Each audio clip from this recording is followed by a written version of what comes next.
Hi everyone, it's Maggie, and today I'm going to be showing you all how to burn a pine tree. I'm going to be using this tip, which I like to call my pen or pencil tip. As you can see, I have some just lines, some pencil lines that I've drawn on here, and I use those kind of as some markers. They're easy to erase on this piece of basswood here if you draw lightly.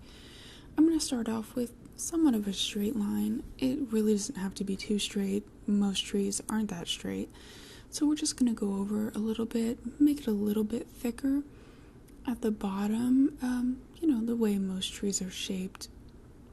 Go over it a few times. I like to have this bit set at a 7 on my Coalwood Super Pro 2. And now, unfortunately, my hand's in the way, but as you can kind of see, we're going to start doing just a few little squiggle lines, kind of in the shape of branches here. You can space them out. You can see in some of my other trees that you can skip some room there on the trunk of the tree.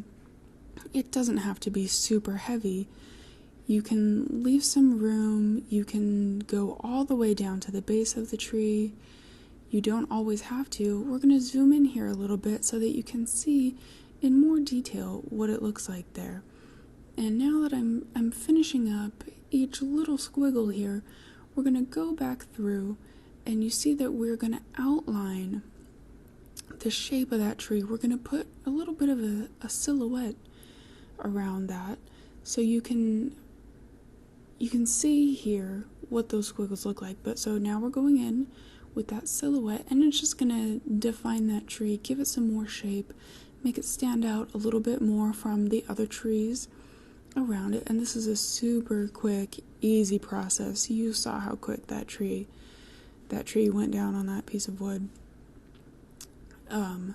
Sorry. You saw how easy it was to draw that on there real quick. And we're going back in here on the other side. That's real easy. Again, just follow along on the outside.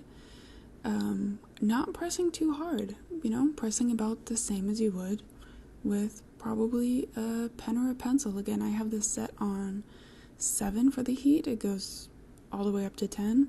I think 7 is just fine. And the next step in the process, as you can see with the other trees, is to shade it in. I'm going to grab my spoon shader, and I like to have my spoon shader set at a 4, just because anything higher than that really darkens fast.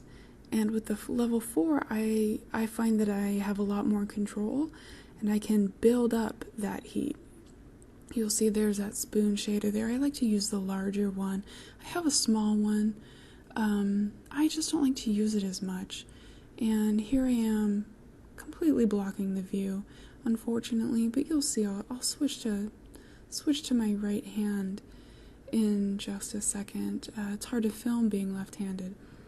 There we go. So you'll see I'll start to just kind of small circular motions, dragging it along there, just following that silhouette of the tree and focusing a little bit on the center, towards where the wood of the tree is.